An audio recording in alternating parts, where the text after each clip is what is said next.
Welcome to another edition of the Monday Morning Tennis Rant. I want to start off by talking about the Netflix Slam. And I was super excited about it, and it did not disappoint. It was awesome. I was a little bit worried about how to find it on Netflix, but I opened up Netflix and it was right there. I clicked on it and I was able to watch the match. Now, I was a half hour late because I knew that it was starting at 3:30 Eastern time, but for some reason I thought that we were going to have other matches prior to Nadal against Alcaraz. But the cool thing was that when I finished watching the match live, right away you can watch it on replay. And the streaming was amazing. No glitches whatsoever. Netflix did a phenomenal job. And while the match was going on, I received messages from people asking me whether these guys are playing for real. And to me, it looked like they were playing for real. Look, generally in exhibitions, guys sometimes don't take them seriously, and you'll get these like goofy exchanges where they're volleying back and forth to each other 50 times. I don't think that's fun or funny. Some people are entertained by these type of exhibitions. I'm not. I want to see these guys play for real.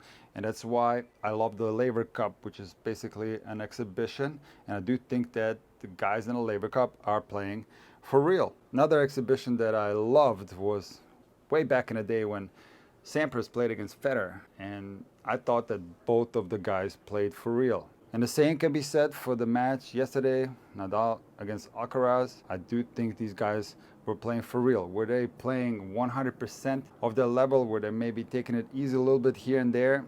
It's hard to judge that. It could be possible, but I do feel like it was a high intensity match, especially in the third set, super tiebreak. Now on social media, a lot of people were complaining about the commentary.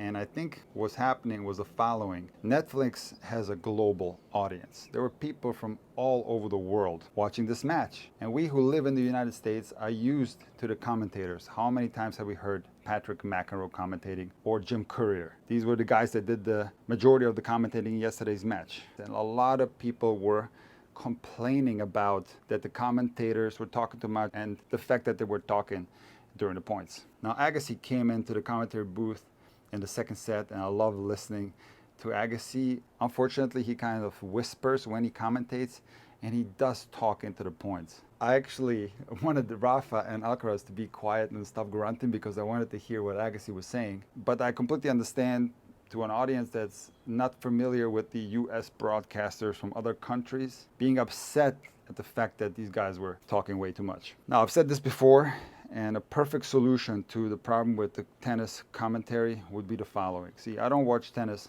on TV.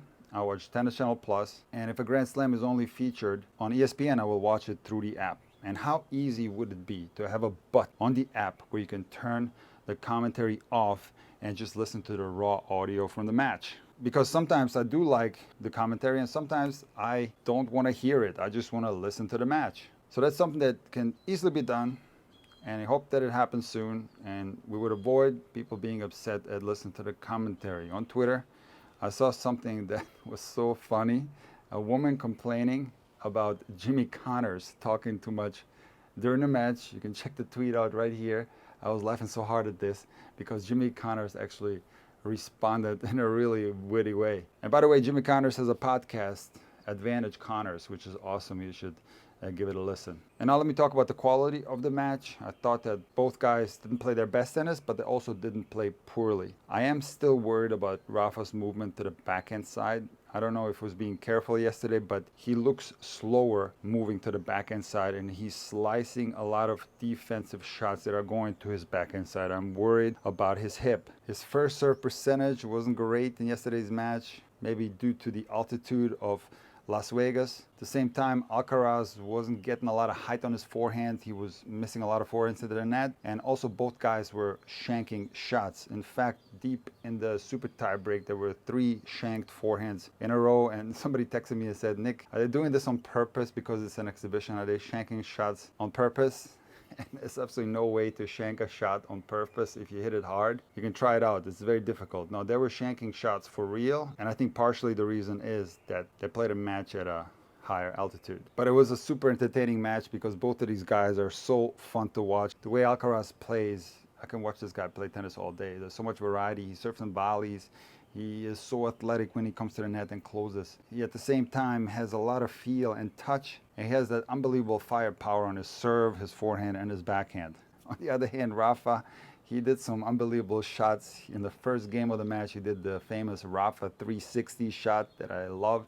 It's an overhead where he spins around and hits it behind his head. He also did some unreal passing shots on his forehand side. One laser beam that was so fast, Alcaraz had no chance at the net. And then in the super tiebreak, he hit an unbelievable forehand pass on the full sprint. And even Alcaraz acknowledged that in his speech after the match. Now, despite the fact that Rafa lost the super tiebreak, I think this was an important match for him. Going into Indian Wells, I do think that he can take some confidence from this because he did play pretty well. And as far as Alcaraz, it's just a matter of time until it clicks. He has not won a tournament since Wimbledon. He has points to defend in Indian Wells. He won the title last year. But he's such a great player. It's just a matter of time when it clicks. And the commentators yesterday made some great points, especially Agassi, talking about the fact that Alcaraz doesn't have that in-between zone. He either plays too aggressive or he plays a tad too defensive. Agassi was talking about the fact that you don't have to win the points spectacularly. You can win it with high percentage tennis. And he gave the example of Nadal, who doesn't rely on spectacular points. Yes, he does them sometimes, but basically he wins his matches on high percentage tennis. So there's no doubt that Alcaraz, even playing the way he does now, he can still win Grand Slams. He can still be ranked one in the world, no doubt about it. The potential for him to dominate and go deep in every tournament where he makes semifinals or finals, that is going to happen only if there's an adjustment in the way he plays, and that should be more of a high percentage style. And talking about Netflix, you know what I find weird is that the women's match wasn't featured, because back in the day they used to have an exhibition at the Madison Square Garden. I actually attended one of the matches, and they used to have a women's match and a men's match. And the WTA right now is in such a terrible place as far as their marketing, because they don't have a superstar player compared to the superstars from the past like Sharapova and Serena. And they are also not doing enough to make the top four players, Goff, Rybakina, Sabalenka, and Swiatek, into superstars. I follow tennis very closely, and I don't remember the last time I saw a high-profile WTA exhibitions. It's mostly men's exhibitions these days. On top of that, I talked about the disaster that was last year's WTA finals. You're probably not going to believe this, but they still don't have a venue for the WTA finals, and we're deep into the season. So WTA needs to step up their game. The level of play is phenomenal. The players are as good as they've ever been. So hopefully, if the Netflix Slam is featured next year, there should be a women's match and a men's match. There were 5 tournaments last week, and on the men's side, there's a few guys who are on absolute fire right now. Sebastian Baez won the tournament, a 250 in Santiago, Chile. This is his second tournament in a row. He won Rio the week prior. This guy is on absolute fire. He can also play on hard court, by the way, but he's more of a clay court specialist, and he's going to be dangerous in the upcoming clay court season. Humbert won the tournament in Marseille indoors. Now he wins the 500 in Dubai. This guy is so dangerous. A lefty, power player, good mover. He's got a good serve. He's going to be dangerous, especially on a surface like grass. But even in the French Open, being a Frenchman, I think there's going to be a lot of excitement there, and he can go quite deep in that tournament. Can he win it? Can he break the French drought? The last French guy to win the French Open was Yannick Noah. It's going to be tough for Humbert to overcome guys like Alcaraz, Djokovic, Sinner, or even a healthy Nadal. But I do think that he can do some damage at the French and go quite deep in that tournament. De Minaur has been on absolute fire this year. He won the tournament in Acapulco, a 500. It all started with him taking out Djokovic at the United Cup, and ever since then he's been playing unbelievable tennis. I love watching De Minaur. There was one rally in his final against Ruud where he was running like crazy. The crowd was going crazy after that point. He's a super exciting player. My favorite thing about De Minaur is how he closes. He closes so athletically, and he also does these little feel closing volley shots. There was one that he hit that was the second best in tennis history. The best one goes to Benoit Paire at the Paris Masters, where he hit a closing volley dropper that was traveling next to his head and then bounced on the other side, came back to his side. De Minaur hit a similar one, but with more side spin. So this guy is capable of producing spectacular shots. He's incredibly fast, and he's going to be a dangerous guy in the draw. at Indian Wells. There are two WTA tournaments at the 500 in San Diego. Katie Boulter beat Marta Kostyuk in the final. Boulter is now going to be ranked in the top 30. This was a huge tournament win for her. She's been kind of living in the shadows of Emma Raducanu. Not a lot of people paying attention to her, despite her being a really good player, offensive baseliner with a good serve, good mover. And also Marta Kostyuk has been playing really well this year. Her ranking keeps going up. She's ranked 30 now. She's played well at the Australian Open. She's a great athlete, great mover, a little bit more of a counter-puncher type player. And it was a high-quality match. There was another tournament in Austin at 250 where there were two Chinese players in the final. Juan beat Wang. I'm going to finish off this Monday morning rant with the Rublev default, and there are breaking news. Rublev's appeal over his controversial DQ last week has been partially successful. The ATP have reinstated his prize money and ranking points in Dubai, saying Rublev losing them would be disproportionate in this case. Now, Rublev has been fined $36,400, but gets to keep the remainder of his prize money and his ranking points. Is 36 grand too much? I don't think so. I think for what he did, getting in close proximity of the line judge and screaming in his face, deserves a code violation and the fine. So I'm not defending his behavior. What I'm arguing is the following. What he did is not an automatic default.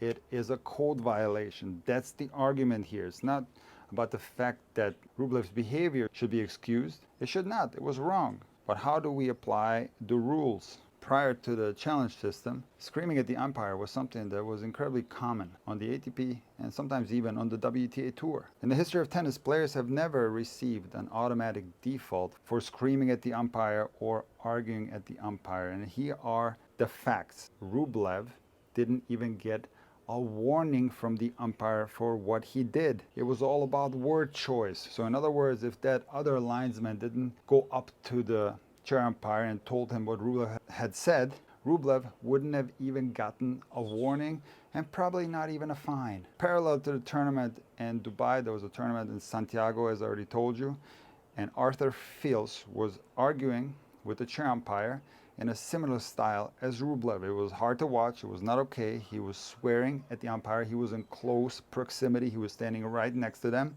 and he only received a point penalty and no fine. So what I'm saying is the following. This behavior is not okay, but you also can't throw players out for arguing with the umpire. You just can't throw him out automatically for that. Now, you guys were saying he was in close proximity to the line judge and you were comparing it to everyday life, and you just can't do that. We enjoy sports for the skills that are at display, but we also enjoy sports for the emotions that it brings out in players, whether it be positive emotions or negative emotions. This is part of sport. Now, when human umpires are involved, there are going to be mistakes. And if you want to make a comparison to regular life, you can't make the comparison that many have made where you walk into your workplace and you scream at your boss. Of course, you would get fired. You have to put it into the right context. What Rublev thought at that particular moment is that he got cheated. Now, we can argue about whether the ball was out or not. It doesn't really matter. To me, it looked out. But Rublev thought that he was cheated.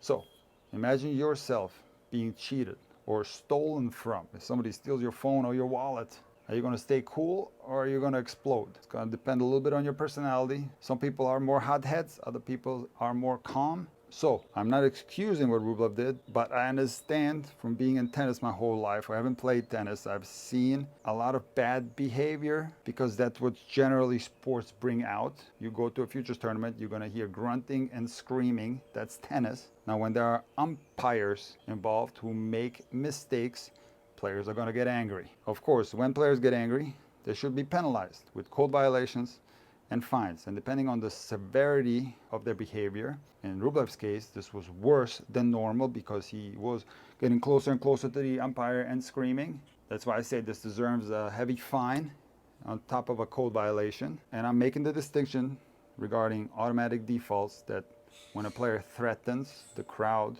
the umpires or the opponent, it's an automatic default. Same goes for accidentally or not accidentally hitting someone with the racket or the ball, automatic default. I looked at this situation with Rublev and I saw this as a non-threatening situation to the lines judge. So a lot of you guys think that what Rublev did was an automatic default because of the proximity. So yelling at someone from a close distance is an automatic default. And while I agree that, of course, yelling at somebody from a close distance is not okay, heavy fine, code violation, I don't think it should be regarded as a threat, number one, because a threat depends on the wording and also on the body actions. Rublev was going like this. He didn't look like he was going to strike the lines judge. He was just mimicking how the ball was out, and he was screaming in a non-threatening way. He was insulting the guy, but in my opinion, he wasn't threatening him. So if you think that just the fact that he was close to him and screaming is a threat and should be an automatic default, this is going to be something that will be a nightmare for future matches. Just imagine Djokovic, who's another guy who's a hothead, if he screams in a final of a Grand Slam in close proximity to the umpire or even to his coaching staff. See, look, I don't like when he screams at Goran. Sometimes he does it from further away, sometimes he does it from closer. It's not cool that he does that, but he does it. Should he be thrown off the court for that and get automatically defaulted? I don't think so. I think there is a line that players cross, and that is when they're indeed threatening, either with their words or their body actions, or if they're on purpose or not on purpose, causing physical harm to the lines judge, to the audience, or to the chair umpire. That's an automatic default. And again, I'm not going to talk about this subject again. I don't defend Rublev's actions. I just don't think that what he did deserved an automatic default.